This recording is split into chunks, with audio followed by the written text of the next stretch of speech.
The Adosian warships filled Earth's sky, blotting out the stars. In every nation, the alien ultimatum blared: submit or perish under the guns of the invaders.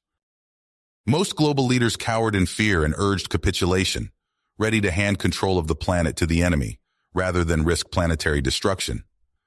But in the White House, a different message rang out.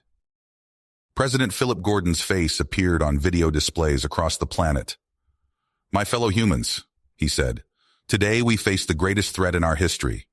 A powerful alien empire has arrived to conquer us. Even now their warships are poised to unleash devastation upon our world if we do not meekly submit and surrender our sovereignty." The president took a deep breath.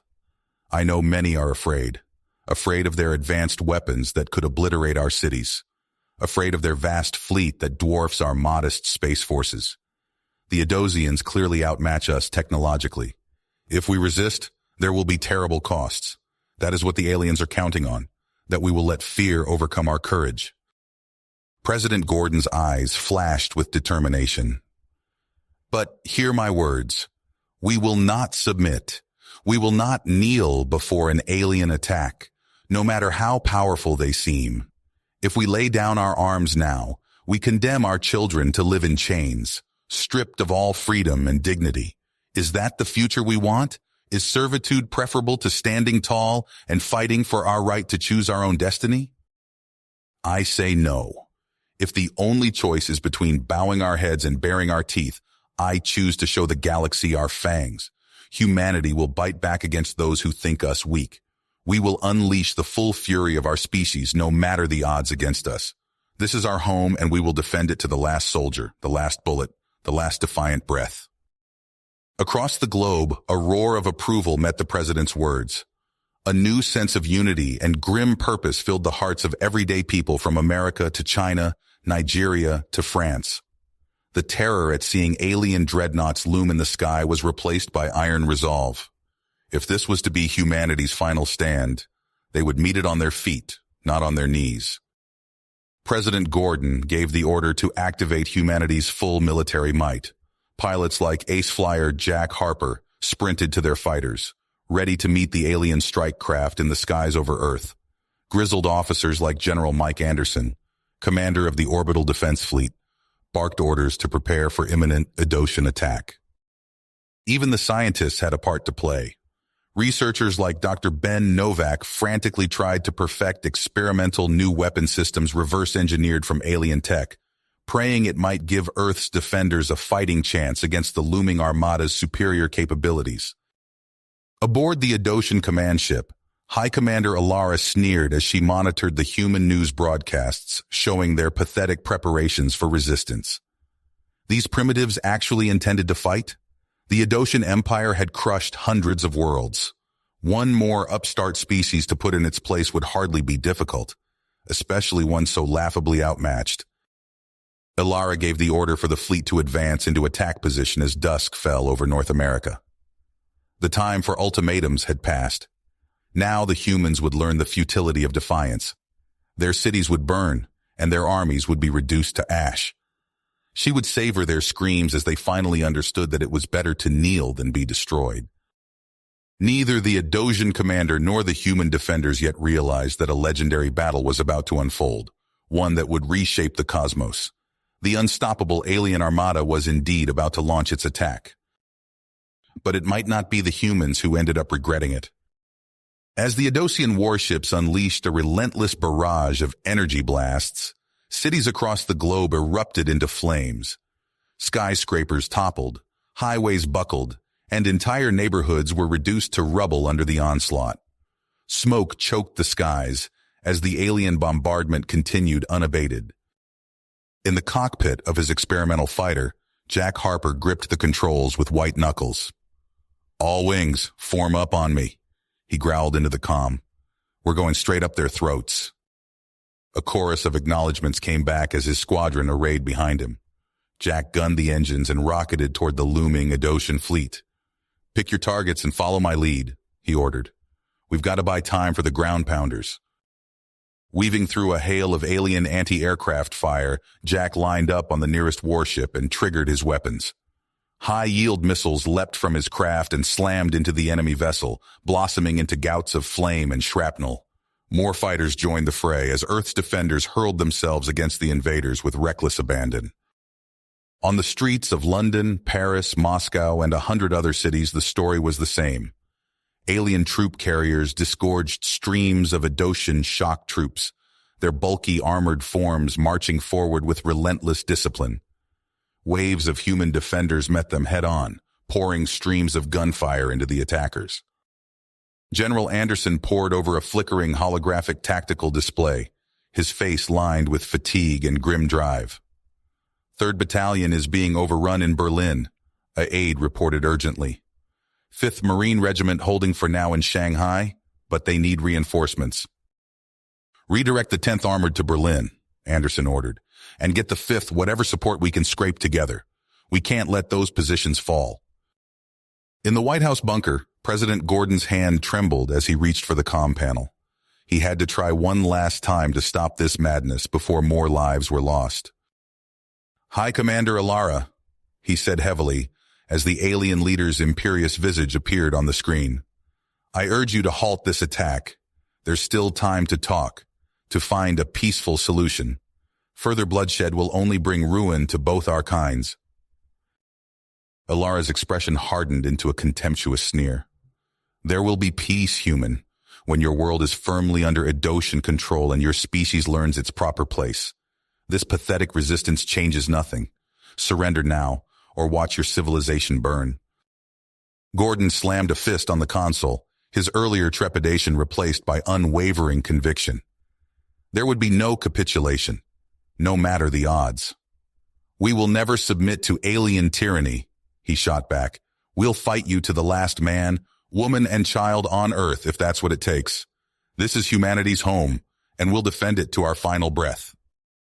In a hidden underground bunker, Dr. Novak worked feverishly to complete the antimatter warhead that might be Earth's final trump card. Capacitor banks at maximum charge, his assistant called out. Containment field stable, detonator armed. Novak stepped back, looking over the sleek metal casing that held the power of 100 nuclear bombs. Get it loaded on the delivery rocket, he said tersely. It's time to show the Adoshans what human ingenuity can do.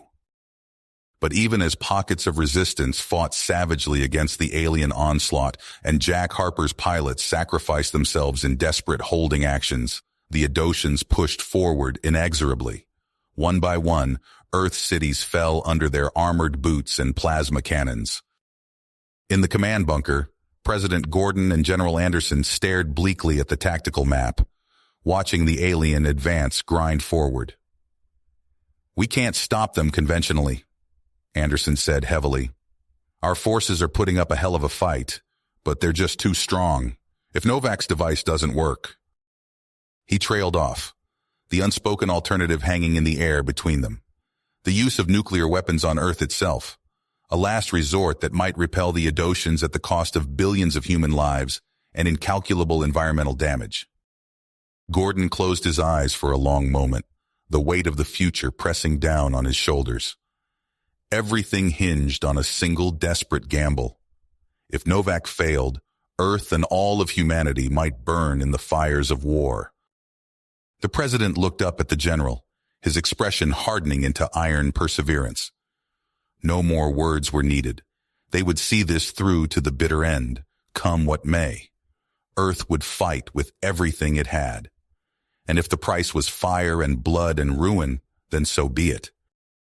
The two leaders turned back to the screen showing scenes of carnage and courage from across the globe. Humanity's fate balanced on a razor's edge, but they would not flinch from the precipice. Not now, with the Adosian boot poised to stamp out the last flames of human freedom. Even if it cost them everything, Earth would show the galaxy that humanity would not go quietly into the night.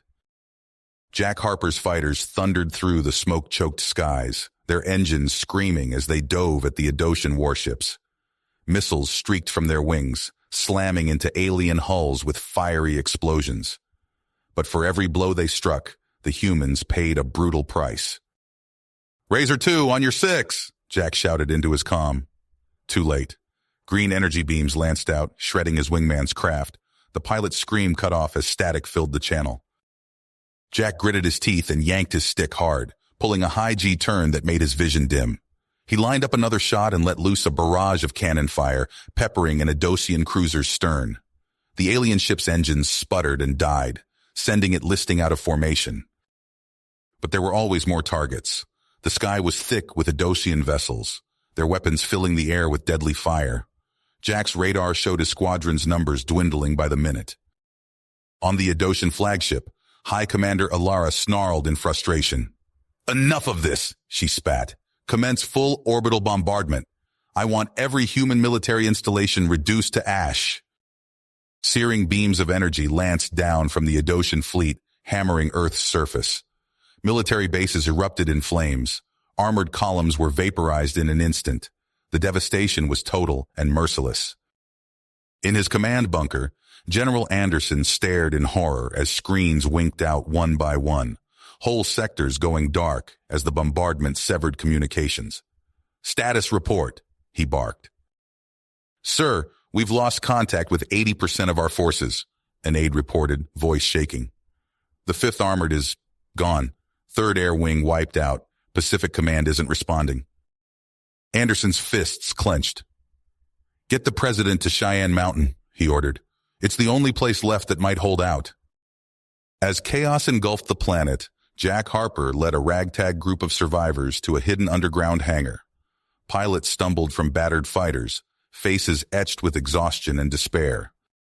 "We can't keep this up, sir," one of them said. "There's too many of them." Jack nodded grimly. "I know, but we're not done fighting yet." In his secret lab, Dr. Novak put the final touches on the antimatter bomb. The weapon hummed ominously, unimaginable destructive potential contained in its sleek casing. Suddenly, alarms blared.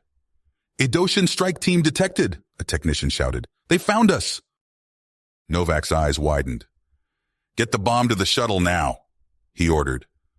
As his team raced to comply, he grabbed a rifle. "I'll hold them off. Go." The shuttlecraft blasted out of the collapsing facility, antimatter bombs secured inside.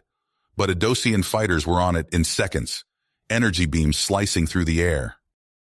The shuttle jinked and weaved desperately, its pilot pushing the craft to its limits. Just when it seemed certain to be shot down, a familiar voice crackled over the radio. "This is Harper. Form up on me. We'll get you to safety." Jack's fighters swooped in, screens of laser fire driving off the alien pursuers. With a final burst of acceleration, the shuttle made it to the hidden hangar. As the antimatter bomb was unloaded, Jack and Novak shared a look of stubborn persistence. "We've got one shot at this," Jack said. "We have to get that bomb onto their flagship." In the depths of Cheyenne Mountain, President Gordon absorbed the devastating reports. The planet was falling, city by city. But when news arrived of Novak's success, a spark of hope ignited. "We're not beaten yet," Gordon declared. "As long as we still draw breath, Earth will not surrender." On the command level, General Anderson made a fateful decision. He input targeting coordinates, bringing Earth's remaining nuclear arsenal to bear on the Adosian fleet. "Send the message," he ordered. "Tell Alara to withdraw immediately, or we'll launch everything we have." High Commander Alara sneered as she received the human ultimatum. "A pathetic bluff," she scoffed. "Target their bunker. Let's crush their last futile resistance." As Adosian weapons powered up to strike at Cheyenne Mountain, Jack Harper and his team made final preparations. They would infiltrate the alien flagship and detonate the antimatter bomb, or die trying. The fate of humanity hung by a thread, but the fire of human defiance still burned, even in Earth's darkest hour. General Anderson's fingers hovered over the launch controls. He took a deep breath, steeling himself for what had to be done. With grim purpose, he entered the final authorization code. "May God forgive us," he muttered. Across the globe, silos burst open. Missiles thundered into the sky, leaving trails of fire in their wake. President Gordon watched the feeds in silence, his face etched with the weight of his decision. On the Adosian flagship, alarms blared. High Commander Alara's eyes widened as she processed the incoming data. Impossible, she breathed. They wouldn't dare. But the truth was undeniable. Her tactical display lit up with hundreds of incoming nuclear warheads. All ships divert power to shields, she barked. Brace for impact. The first missiles struck home. Blinding flashes erupted across the Adocian fleet. Vessels buckled and broke apart under the onslaught, unable to raise their defenses in time. In the chaos, a lone shuttlecraft darted between explosions. Jack Harper gripped the controls, his fists tight in concentration. Dr. Novak sat beside him, clutching the antimatter device. There! Harper shouted, spotting a flicker in the flagship's shields. He gunned the engines, aiming straight for the opening. They hit the deck hard, skidding across the hangar in a shower of sparks. Harper and Novak stumbled out, activating the bomb's countdown. Edocian troops poured in, weapons blazing. "Cover me!" Harper yelled, returning fire as Novak worked the device. In the command bunker, Anderson ordered a ceasefire. The missiles had done their work. Now it all hinged on Harper and Novak. Alara's voice crackled over the comms, demanding they stand down. Gordon's reply was steel. "This ends now. Earth will never submit." Harper and Novak fought desperately, vastly outnumbered. Plasma bolts sizzled past their heads as they took cover behind twisted wreckage. The bomb's timer ticked relentlessly downward. "We're not going to make it," Novak gasped. "Like hell we're not," Harper snarled, popping up to take another shot. The explosion came without warning. One moment they were fighting for their lives. The next, oblivion. The Adocian flagship vanished in a blinding flash. The shockwave hammered the surviving alien ships, leaving them defenseless. Anderson seized the moment. "All units, engage! Take them down!" What remained of Earth's forces threw themselves at the enemy. Fighters swarmed crippled cruisers. Missiles found their marks with deadly precision. Ship after ship fell to the desperate human assault. Hours later, it was over. The last Adocian vessel drifted powerless, surrounded by Earth's battered but triumphant fleet. Amidst the burning wreckage of the flagship, a search team found them. Harper, barely conscious, clutching Novak's limp form. As medics rushed to help, Harper managed a weak grin. "Told you, we'd make it," he wheezed. They were lifted to safety as humanity's improbable victory unfolded around them. The acrid stench of burned circuitry and alien blood filled the air as President Gordon and General Anderson stepped onto the ruined bridge of the Adocian flagship. Twisted metal and shattered view screens crunched under their boots. Alara stood before them, her proud posture at odds with the devastation around her. "You've lost, Commander," Gordon said, his voice firm. "Surrender now and spare what's left of your forces." Alara's eyes narrowed. "Lost? This is merely a setback. The Adocian Empire will return, and when we do, your world will burn." Anderson stepped forward, his face hard. "We're not giving you that chance. Unconditional surrender. Now." "Or what?" Alara sneered. "You'll kill us all? How typically barbaric." Gordon shook his head. "No. You and your troops will be detained until we can safely send you home. But your ships stay here." Alara's mandibles clacked in barely suppressed rage. "Unacceptable. We leave with our fleet intact or nothing." Gordon cut her off. "This isn't a negotiation." The alien commander's hand slid towards a device on her belt. "Perhaps you misunderstand the situation, Mr. President. I still hold the power here." Screens flickered to life around them, showing a pulsing sphere high in Earth's atmosphere. Gordon's blood ran cold as he recognized the singularity bomb. "One press of this button," Alara hissed, "and your world dies slowly, painfully. Grant us safe passage, or watch your planet be consumed." Anderson's hand twitched towards his sidearm, but Gordon held up a hand to stop him. "You're bluffing," he said, staring Alara down. The Adocian's laugh was cold and brittle. "Am I?" She tapped a command, and the sphere on the screen began to unfold, a sickly glow emanating from its core. Alarms blared through the ship. A human technician called out, "Sir, Gravitational anomalies detected in low orbit. It's distorting satellite trajectories. Gordon felt the blood drain from his face. This was no bluff. He looked at Anderson, saw the same realization in the general's eyes. With a heavy heart, he turned back to Alara. "Stop the device," he said, the words bitter on his tongue. "You'll have your safe passage." Alara's mandibles spread in a grotesque approximation of a smile. A wise choice, human. She tapped out a complex sequence on her wrist computer. On the screens, the Singularity bomb's glow faded, its components folding back in on themselves. Gordon let out a breath he hadn't realized he'd been holding. Earth was safe, for now. But as he watched Alara bark orders to her remaining troops, he knew this victory came at a terrible cost. Suddenly, alarms blared again. One of the Adosian technicians working nearby let out a strangled cry. "Commander, the Singularity device, its containment fields are collapsing." Alara spun towards the screens, mandibles spread wide in shock. "Impossible! I entered the shutdown codes myself." But the evidence was undeniable. The bomb was activating again, its core pulsing with terrifying energy. In seconds, a pinprick of absolute darkness formed at its center. A micro-black hole, born in the skies above Earth. Gordon grabbed Alara's arm. "Shut it down, now!"